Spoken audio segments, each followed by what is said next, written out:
नमस्कार, मैं हूं वैभव मिश्रा। हमारे खास कार्यक्रम जनता सरकार में बात करेंगे सत्ता के सिंहासन से लेकर जनता के सरोकार तक। बताएंगे प्रदेश सरकार की हर उस योजना के बारे में जो होंगी आपके काम की। बताएंगे प्रदेश सरकार के उन विकास कार्यों के बारे में जिनका फायदा सीधा आपको हो रहा है।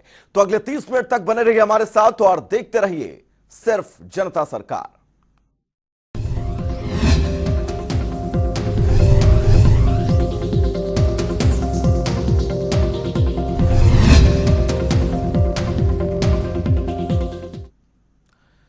मुख्यमंत्री मनोहर लाल ने रोहतक में हरियाणा के पूर्व उप मुख्यमंत्री डॉक्टर मंगल सेन पर लिखी पुस्तक का विमोचन किया। इस दौरान उन्होंने कहा कि डॉक्टर मंगल सेन साधारण जीवन जीने वाले असाधारण शख्स थे।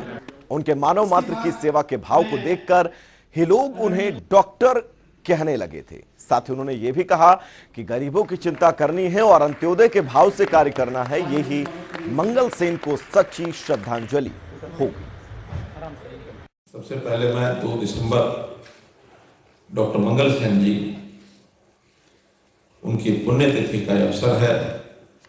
मैं अपनी ओर से, हरियाणा सरकार की ओर से उनको श्रद्धांजलि अर्पित करता हूं और कामना करता हूं कि हमेशा उनका नाम अमर रहे। मित्रों, भाई बहनों, मेरा यह सौभाग्य रहा है कि जिस कर्मभूमि पर डॉक्टर मंगल सेन जी ने वर्षों सामाजिक कार्य और राजनीतिक कार्य किए, मेरा भी लगभग सामाजिक कार्य इसी कर्मभूमि से शुरू हुआ। उनका सामाजिक कार्य देश की आजादी के बाद, उस समय देश का विभाजन भी हुआ और खास करके जो पीड़ित बंधु उस विभाजन के काल से यहाँ आकर के अपना घर बार छोड़कर पश्चिम पंजाब का यहाँ करके बसे, उनके कैंपों में जाकर उनकी सेवा करके, और विशेष तौर पर जो पीड़ित बीमार, किसी भी बीमारी के कारण से उनको तकलीफ कोई हुई, उनको हम दवाई पहुंचाने का काम उनको किया। डॉक्टर मंगल सेन कोई डिग्री प्राप्त, डिग्री होल्डर डॉक्टर नहीं थे, लेकिन इस सेवा के काम के माध्यम से ही सामान्य जनों में उनको डॉक्टर के नाम से और जाना जाने लगा। वो प्रचलित हो गया, डॉक्टर आ गए, डॉक्टर आ गए, डॉक्टर आ गए।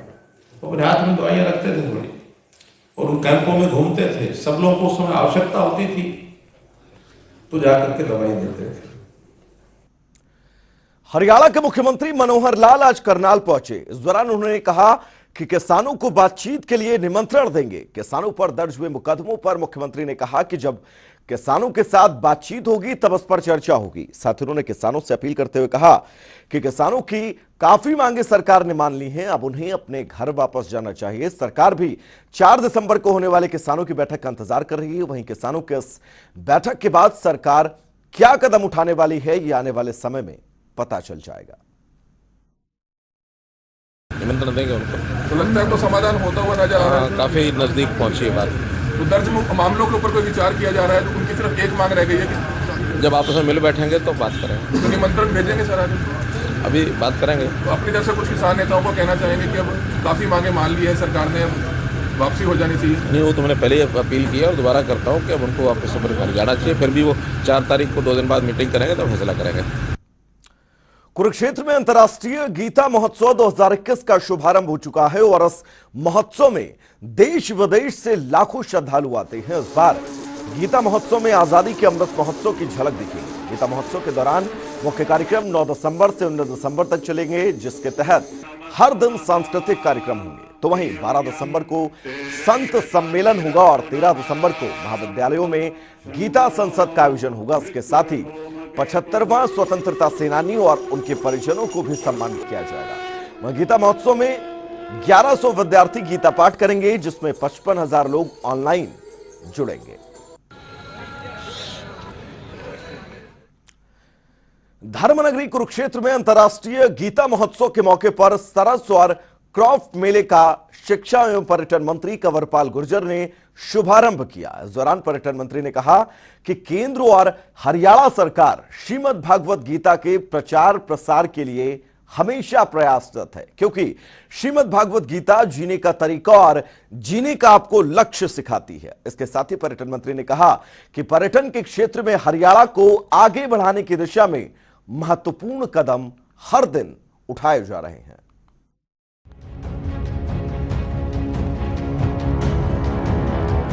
धर्मनगरी कुरुक्षेत्र में अंतर्राष्ट्रीय गीता महोत्सव के अवसर पर सरस और क्राफ्ट मेले का विधिवत शुभारंभ हरियाणा के शिक्षा पर्यटन मंत्री कंवरपाल गुर्जर ने रिबन काटकर किया, जिसके बाद उन्होंने पत्रकारों से बातचीत करते हुए कहा कि केंद्र और हरियाणा सरकार गीता के प्रचार प्रसार के लिए प्रयासरत है। प्रधानमंत्री मोदी ने अधिकांश राष्ट्राध्यक्षों को गीता भेंट की है और उन्होंने गीता अध्ययन के बाद इसकी सराहना की। उन्होंने कहा कि श्रीमद् भागवत गीता जीने का तरीका और जीने का लक्ष्य सिखाती है। हैंडीक्राफ्ट मेले का मैंने उद्घाटन किया और उसके साथ ही आज का जो मीडिया सेंटर है इसका भी उद्घाटन किया। इस प्रकार से हमारी सरकार का पूरा प्रयास है, हमारी सरकार का पूरा प्रयास है और भारत सरकार का पूरा प्रयास है कि गीता का प्रचार प्रसार पूरी दुनिया में जोर शोर से होना चाहिए और उसके लिए हम प्रयासरत हैं। और मैं समझता हूँ कि दुनिया में आज इसका प्रभाव पड़ता भी जा रहा है। जब से नरेंद्र मोदी जी देश के प्रधानमंत्री बने हैं तो उन्हें सभी जो राष्ट्र अध्यक्ष बाहर से आए हैं सभी को भगवत गीता उन्होंने भेंट की है और ज्यादातर ऐसे हैं राष्ट्र अध्यक्ष हैं जिन्होंने उसका अध्ययन भी किया है, उसकी सराहना भी की है। एक ऐसा विचार जो जीवन जीने का तरीका, उसकी किस प्रकार का जीवन में जीना चाहिए, हमारा लक्ष्य क्या है जीवन का, उसका सार उसमें है। निश्चित तौर से उससे भारत की जो छवि है और भारत के बारे में जानने का अवसर पूरी दुनिया को मिलेगा। वहीं पर्यटन मंत्री ने कहा कि हरियाणा सरकार पर्यटन को बढ़ावा देने के लिए प्रयासरत है। यही कारण है कि मोरनी में एडवेंचर एक्टिविटी शुरू की गई और जल्द ही हथनी कुंड और तिल्यार लेक में भी इस तरह की गतिविधियां शुरू की जाएंगी। उन्होंने कहा कि सरस्वती नदी पर बांध बनाकर इसे प्रतीकात्मक रूप में जीर्णोद्धार किया जाएगा और उन्होंने पर्यटन को कहा कि इसे आम आदमी से जोड़ने के साथ साथ ऐसा प्रयास किया जाएगा कि आम आदमी को भी इससे रोजगार मिल सके। और उसके साथ साथ अभी हमने मोरनी में जिस प्रकार से शुरुआत की है वहाँ काफी अच्छे परिणाम है और उसी प्रकार के हम दूसरे भी पैराग्लाइडिंग और दूसरे मोटर बोट दूसरे इस प्रकार की चीजें हैं तो 3 जगह हमने उसके लिए चिन्हित की है और जल्दी हमें उम्मीद है कि अगर पूरी तरीके से वो रिपोर्ट जो है अच्छी आई तो हम निश्चित तौर से 3 जगह उसको शुरू करने वाले हैं, जिनमें से एक हथनी कुंड है और एक तिल्यार। वहीं उन्होंने कोरोना को लेकर कहा कि हरियाणा में फिलहाल कोरोना कंट्रोल में है और कोरोना के नए वेरिएंट ओमिक्रॉन को लेकर एहतियात बरते जा रहे हैं। कोरोना के नियमों का सख्ती से पालन किया जाएगा। आज की तारीख में कोरोना कुछ नहीं है, मैं समझता हूं हरियाणा में कहीं इस प्रकार के केस अभी नहीं है। जो नया वेरिएंट है उसके बारे में थोड़े से खतरे हैं, इस प्रकार की जानकारी दी जा रही है, लेकिन हम उसके बारे में चौकस है, अभी उसका केस कोई यहाँ नहीं मिला। वहीं शिक्षा एवं पर्यटन मंत्री ने जानकारी देते हुए बताया कि 1 दिसंबर से हरियाणा में पूरी क्षमता के साथ स्कूल खुलने जा रहे हैं, लेकिन अब कोरोना के नए वेरिएंट को देखते हुए और बच्चों के स्वास्थ्य को ध्यान में रखते हुए प्रदेश में अब पूरी क्षमता के साथ स्कूल नहीं खोले जाएंगे। इसके साथ ही उन्होंने कहा कि पर्यटन के क्षेत्र में हरियाणा को बहुत आगे लेकर जाना है, जिसको लेकर होम स्टे जैसी नई पॉलिसी लेकर आए हैं। जनता टीवी के लिए कुरुक्षेत्र से रणदीप रोड की रिपोर्ट। वहीं चंडीगढ़ में हरियाणा के परिवहन मंत्री मूलचंद शर्मा ने प्रेस कॉन्फ्रेंस कर चार्जिंग स्टेशन समेत कई मुद्दों पर अपनी प्रतिक्रिया दी। इस दौरान परिवहन मंत्री ने कहा कि केंद्र सरकार की तरफ से इलेक्ट्रिक वाहनों की जो पॉलिसी है उसके तहत केंद्र सरकार चाहती है कि प्रदूषण ना हो और लोगों को उसका सीधा फायदा मिल सके। ये रिपोर्ट देखिएगा। हरियाणा सरकार लगातार प्रदूषण नियंत्रण को लेकर निरंतर प्रयास कर रही है। इसी कड़ी में हरियाणा के परिवहन मंत्री मूलचंद शर्मा ने चार्जिंग स्टेशन समेत कई मुद्दों पर अपनी प्रतिक्रिया दी। इस दौरान परिवहन मंत्री ने कहा कि केंद्र सरकार की तरफ से इलेक्ट्रिक वाहनों की पॉलिसी है, उसके तहत केंद्र सरकार चाहती है कि प्रदूषण न हो और लोगों को लाभ मिल सके। साथ ही उन्होंने जानकारी देते हुए बताया कि इलेक्ट्रिक वाहनों को लेकर इंडस्ट्री विभाग की तरफ से सभी प्रदेशों के परिवहन मंत्रियों की बैठक 4 दिसंबर को गोवा में रखी गई है और इस बैठक में जो दिशा निर्देश दिए जाएंगे हम उसी दिशा में काम करेंगे। उन्होंने ये भी कहा कि गोवा में होने वाले सेमिनार में बताया जाएगा कि ई वाहनों से क्या लाभ होगा। जो केंद्र की तरफ से जो इलेक्ट्रिकल जो वाहन की जो पॉलिसी है और केंद्र चाहता है कि पर्यावरण दूषित ना हो और लोगों को स्वास्थ्य का जो लाभ मिले, इलेक्ट्रिकल वाहनों पे सरकार दिशा में काम कर रही है और सारे transport ministers, heavy power industries मंत्री सेंटर की मीटिंग रखी है हमारी और मीटिंग हमारी है 4 तारीख को गोवा में। तो इस तरह का है कि भी ज्यादा से ज्यादा इलेक्ट्रिकल वाहनों को बढ़ावा दिया जाए। उस मीटिंग में यही हाँ, तो उसमें ये कि उन्हें इंडस्ट्रीज की तरफ से है, सभी देश के ट्रांसपोर्ट मिनिस्टर उसमें बुलाए और जैसे जैसे सरकार की परमिशन मिलेगी और उसी तरह से जहाँ रिचार्ज है, जहाँ इलेक्ट्रिकल स्टेशन बनाने हैं, चाहे डिपो की बात करें या प्राइवेट सेक्टर में बात करें, आने वाले समय में जैसे जैसे दिशा निर्देश मिलेगी उसी पे हम काम करेंगे कि लोग इसका ज़्यादा से ज़्यादा लाभ उठाएं और ज़्यादा से ज़्यादा चार्जिंग जो पॉइंट हों ज़्यादा से ज़्यादा प्रदेश बने। पर ये तब बनेगा जब सरकार की प्रदेश की पॉलिसी बनकर तैयार होगी। नहीं, इंडस्ट्रीज की तरह से सेमिनार है, उसमें इलेक्ट्रिकल जितने व्हीकल हैं उनका है भी देखेंगे भाई, इसके बताएंगे भाई इससे ये लाभ मिलेगा, इससे लाभ मिलेगा, इस तरह की बस होंगी, इस तरह की कार होंगी, इस तरह के स्कूटर होंगे, मोटरसाइकिल होंगे और इस तरह के चार्जिंग स्टेशन होंगे, वो सारे दिखाएंगे आपस में जो हर प्रदेश से जाएंगे।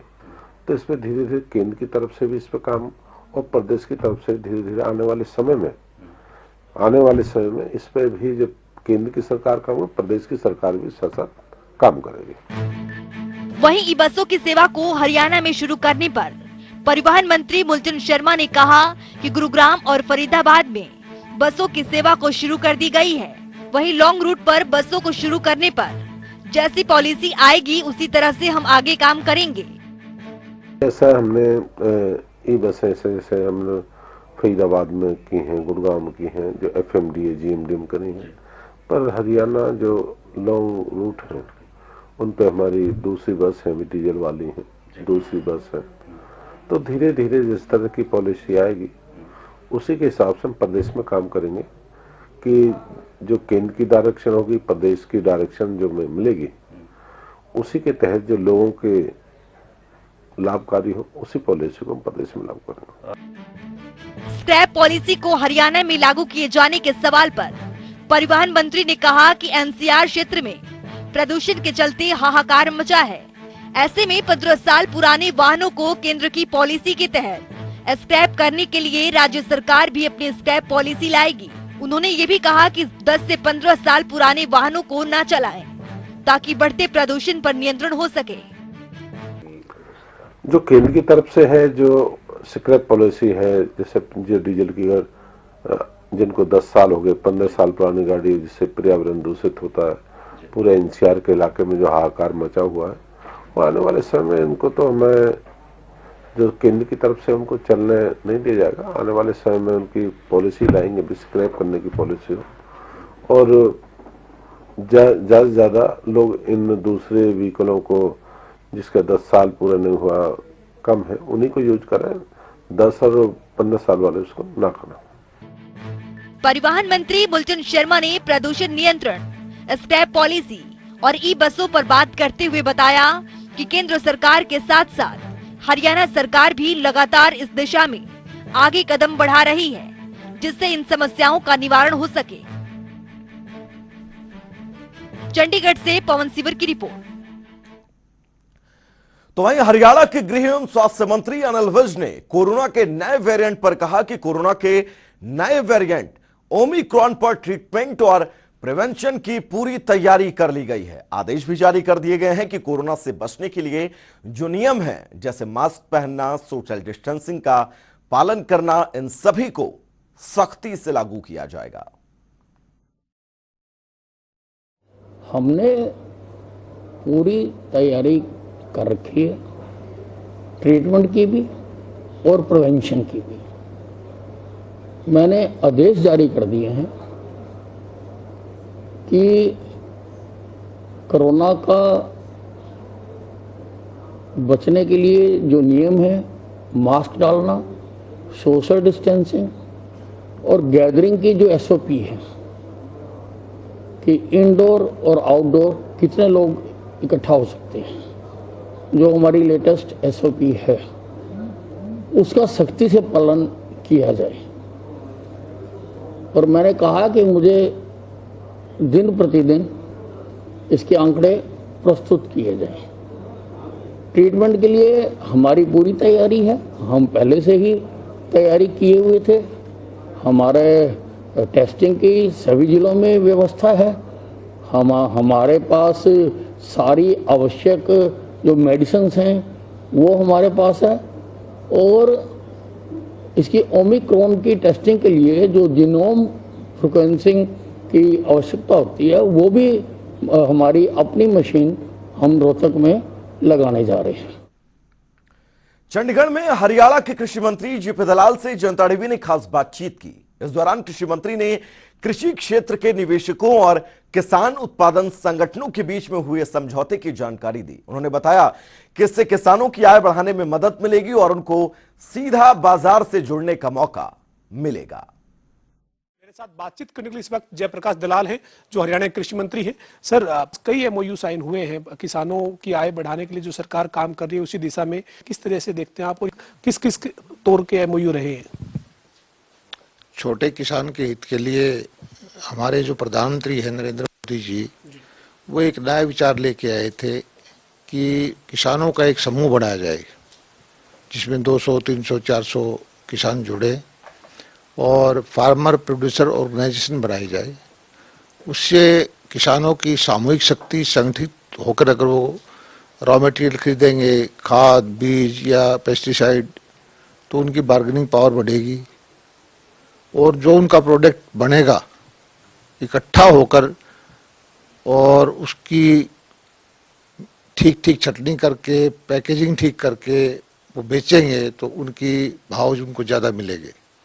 उसी दिशा में हमारे विभाग ने, हॉर्टिकल्चर डिपार्टमेंट ने जो एफपीओज का एमओयू साइन करवाया है कॉरपोरेट के साथ।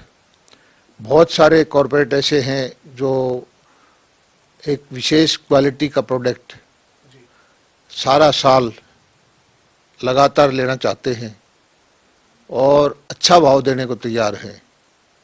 तो ऐसे कॉरपोरेट को आइडेंटिफाई करवा के और जो हमारे क्लस्टर बने हुए हैं फार्मर्स के, एफपीओ के माध्यम से जो प्रोड्यूस करते हैं, कोई टमाटर प्रोड्यूस करता है, कोई किन्नू करता है, कोई प्याज करता है, कोई मटर करता है या कोई अलग चीज़ करता है, तो उनका एक एमओयू करवाया है कि वो आपसे अच्छे भाव में खरीदेंगे।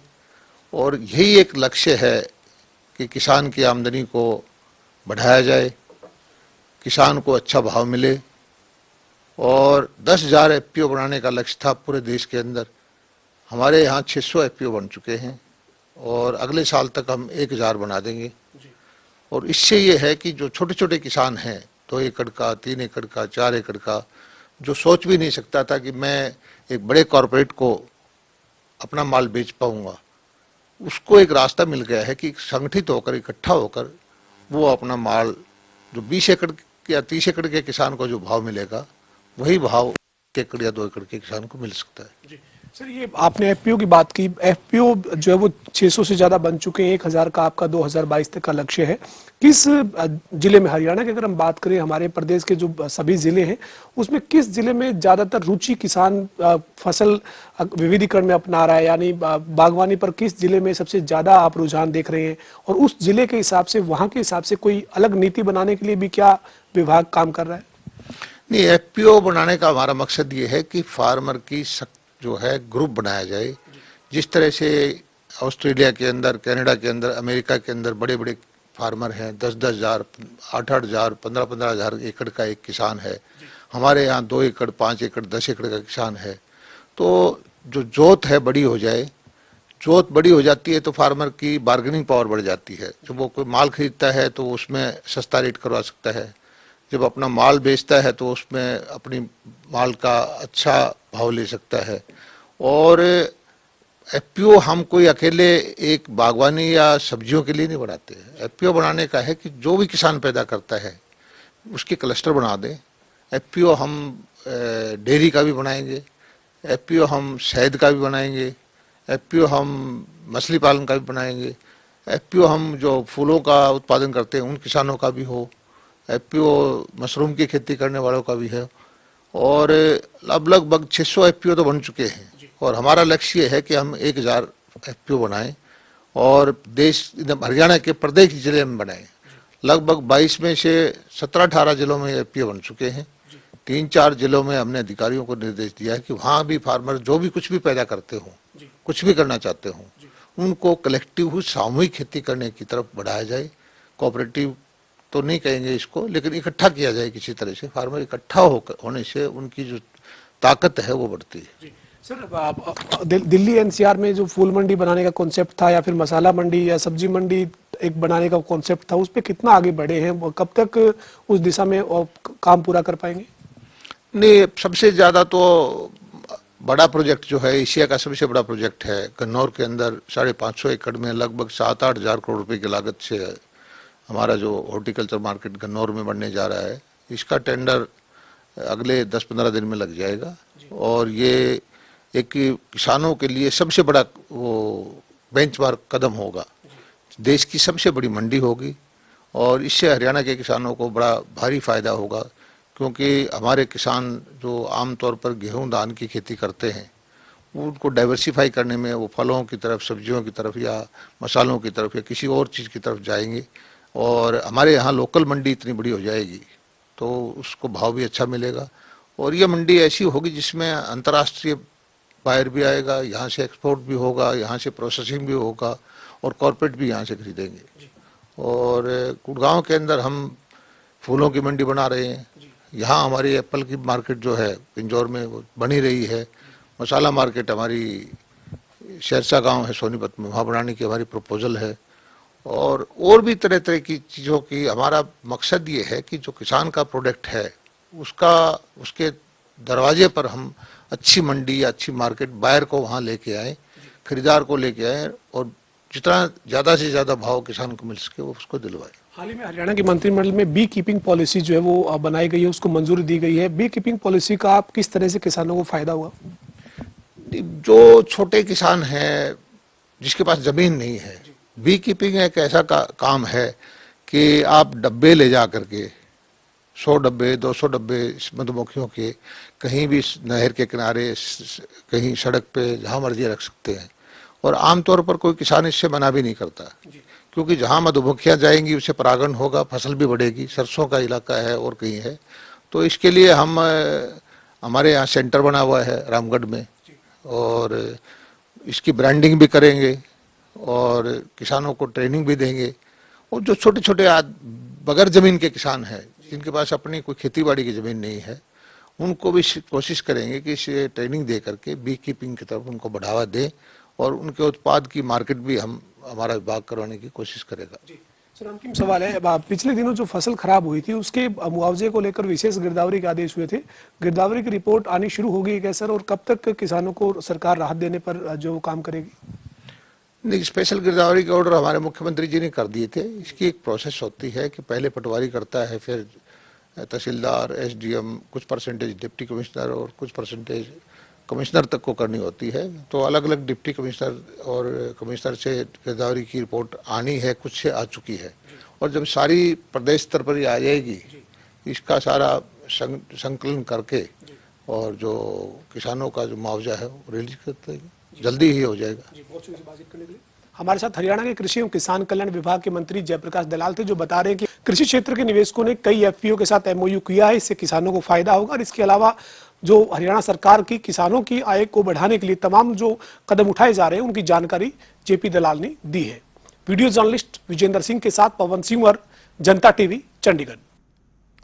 उधर फरीदाबाद में विश्व प्रसिद्ध 35वें अंतर्राष्ट्रीय सूरजकुंड क्राफ्ट मेले की तैयारियां अब जोर शोर से शुरू हो चुकी हैं, जिसे 15 जनवरी तक पूरा कर लिया जाएगा। इस बार मेले में ब्रिटेन पार्टनर कंट्री होगा, तो वहीं 21 साल बाद मेले का जम्मू कश्मीर थीम स्टेट होगा। फिलहाल 23 देशों ने भाग लेने के लिए संपर्क किया है और विदेश मंत्रालय से पुष्टि होने के बाद इनकी भागीदारी पर मुहर लगाई जाएगी। नोडल अधिकारी के अनुसार इस बार का मेला पिछले मेलों के मुकाबले और भी शानदार होगा।